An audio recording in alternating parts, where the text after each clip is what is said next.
Susubukan mo na isang sako na lupa, kakargahin mo. Kung makaya mo, pwede kang umangkin sa hindi sa'yo.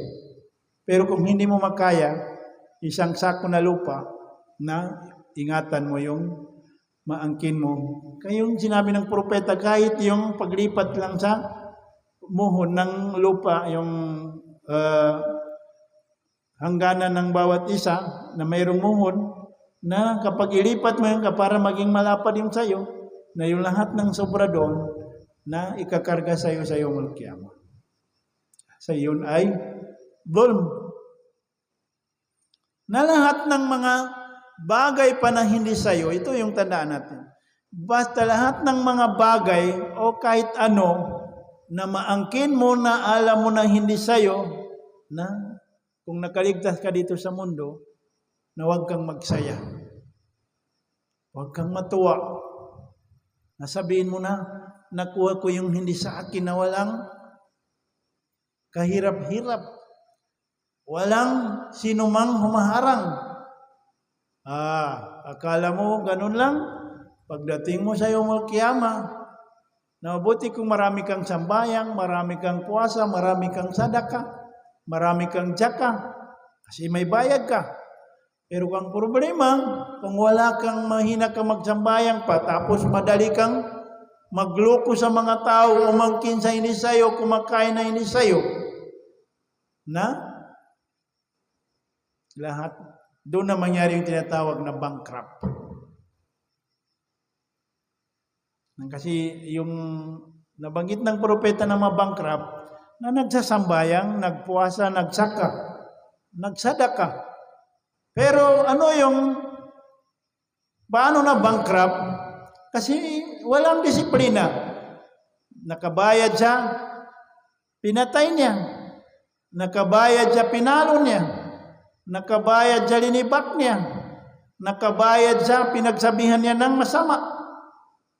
At saka nakabayad siya, kinain niya na hindi sa kanya. Yung ginawa niyang dhulm, na mabayaran sa gantimpala. Kaya nasabi ng propeta sallallahu alaihi wasallam na sino yung mayroong alam sa kanyang sarili na nautangan o naangkin niya yung hindi sa kanya, na isauli niya dito pa sa mundo o babayaran niya sa pera. Kasi dito sa mundo pwede pa makabayad ng pera o pwede ka pa makahingi ng makulangan. Kung hindi mo makaya ka marami, na pwede ka maka-discount. Pero sa Yawmul Qiyamah, walang discount. Walang discount sa Yawmul Qiyamah. Kung ano yung halaga na nakuha mo, na hindi sa'yo, yun din talaga ang may balik mo. Pero dito sa mundo, pwedeng makahingi ka na ito lang yung kaya kong ibalik sa nakuha ko na karapatan mo o pag-aari mo. Kasi pwedeng tanggapin niya. Kung tanggapin niya, alhamdulillah, ligtas ka na. Pero sa Yawmul Qiyamah, wala nang ganon. Kung ano yung halaga, iyon talaga ang maibayad mo. Na babayaran mo sa gantimpala ng sambayang mo. Kung maubos na yung sambayang, gantimpala ng puwasa mo. Maubos na, zakat mo, sadaka mo. Kapag maubos na lahat, na ito yung pinakamasakit. Na kung meron pang magsingil, na wala ka ng gantimpala, ka naubos na kukunin yung kanilang mga kasalanan, ikakarga sa iyo. Na ito yung pinakamasakit. Naghihirap ka dito sa mundo, pero hindi mo inaalagaan yung sarili mo. Na yan yung pinakamasakit. Na naghihirap ka sa pagsambayang, pinilit mo na lahat ng waktu na dito ka sa masjid. Pagdating ng Ramadan, kahit gaano katindi yung trabaho, magpuwasa ka. Kasi gusto mong malaking gantimpala. Kahit na mayroong kang naisip na gamitan ng pera mo, kinulangan mo, inibigay mo pa ng sadaka. Pero pagdating sa Yawmul Qiyamah, dahil sa wala kang disiplina, madali ka lang magsabi ng masama, madali ka lang makapalo, o madali kang maglibak, maubos lahat.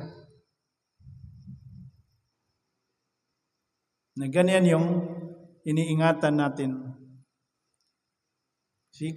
Kawawa yung pinaghihirapan natin.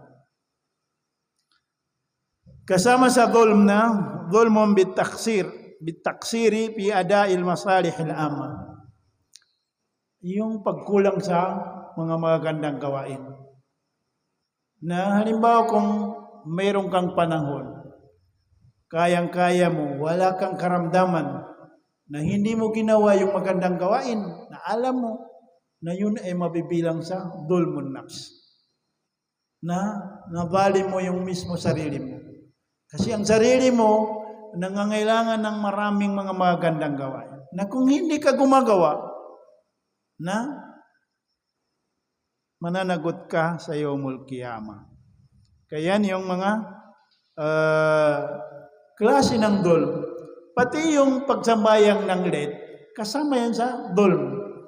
O pag-antala sa mga kasunduan, o hindi pagtupad, nakasama yan sa mga dhulm na mababayaran sa yawmul qiyamah.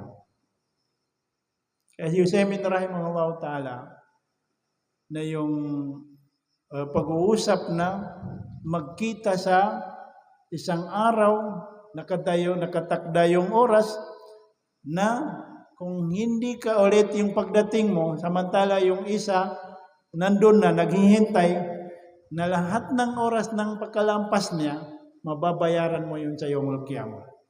Kasi yun ay dhulm. Maliban sa kung mayroong matibay na dahilan. Kung wala kang dahilan, na mabayaran mo. Hindi yan maliit na kasalanan.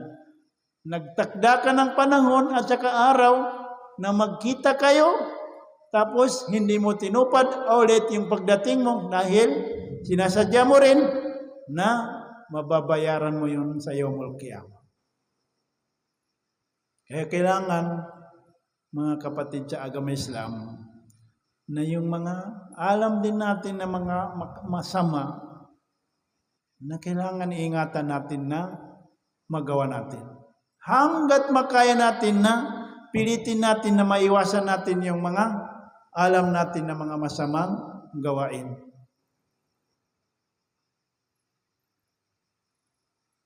Ano yung oras ng adan?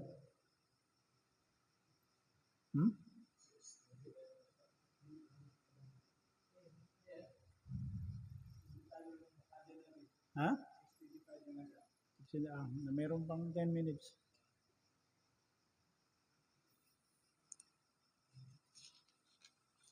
Ito yung pangalawa na dito pa sa mundo na paparusahan ng Allah Ta'ala na yung tinatawag na qati'atur rahim.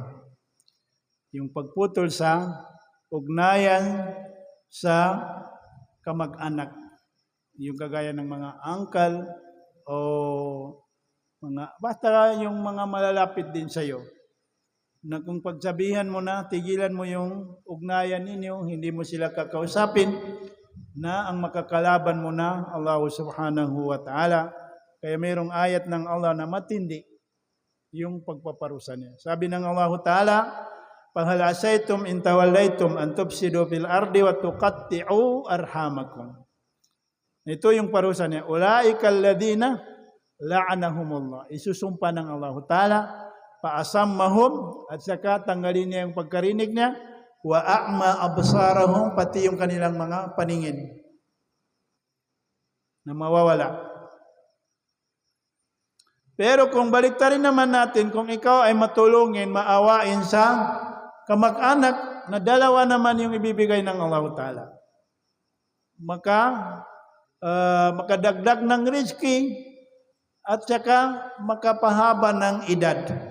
Kaya sabi ng propeta sallallahu alaihi wasallam, "Man ahabba ayyubsata lahu fi rizqihi wa yunsa'a lahu fi atharihi falyasir rahimahu." Sino yung gusto niyang humaba o madagdagan yung kanyang rizki at saka humaba yung edad niya, na gawin niya yung palakasin niya yung ugnayan niya sa kanyang mga kamag-anak. Paano natin palakasin? Nakagaya ng pagbisita o pagbibigay ng tulong, o pwedeng kung kailangan nila yung payo, napayuan mo sila. Na lahat ng ito ay pamamaraan sa paglakas ng ugnayan ng magkaanak o kamag-anak. Kaya ito yung bilang pagkumbinsi ng propeta sallallahu alaihi wasallam sa atin na mas mainam yung palakasin natin kaysa putulin. Kasi ang pagputol ay ang makakalaban natin na Allah subhanahu wa ta'ala. Kung palakasin naman natin yung ugnayan na maging kakampi natin ng Allah at saka madagdagan pa yung mga biyaya ng Allah subhanahu wa ta'ala. Kaya ito yung mas mainam na gawain na iwasan natin yung pagputol, pilitin natin at saka sikapin natin na lumakas yung ugnayan natin sa ating mga kamag-anak. Kung meron mang hindi maganda yung ugali, pabayaan mo. Huwag mo masyadong pansinin dahil baka ipanalangin mo lang sa Allah subhanahu wa ta'ala para hindi kayo makapag-away na huwag mo masyadong pansinin kasi hindi na yan mawala sa pamilya na mayroong sira yung utak. Na minsan kung salubungin mo naman ng kagaya ng isip niya na magkaparehas na kayo, na wala nang matitira sa pamilya ninyo kung ganun ang mangyayari. Kaya kailangan isa sa dalawa na magpakumbaba kung yun na ang talaga sa kanya kasi ang Allah lang yung bahala sa kanya. Para hindi ka madamay na huwag mo siyang salungatin, ang isip mo sa kanya ay para gumanda yung ugnayan, panalangin natin sa Allah Ta'ala, na taupikan tayo ng Allah Ta'ala sa mga magandang gawain, at saka palakasin ng Allah Ta'ala yung ugnayan natin sa ating mga kamag-anak. Wa sallallahu ala nabiyina Muhammad. Wassalamualaikum warahmatullahi wabarakatuh.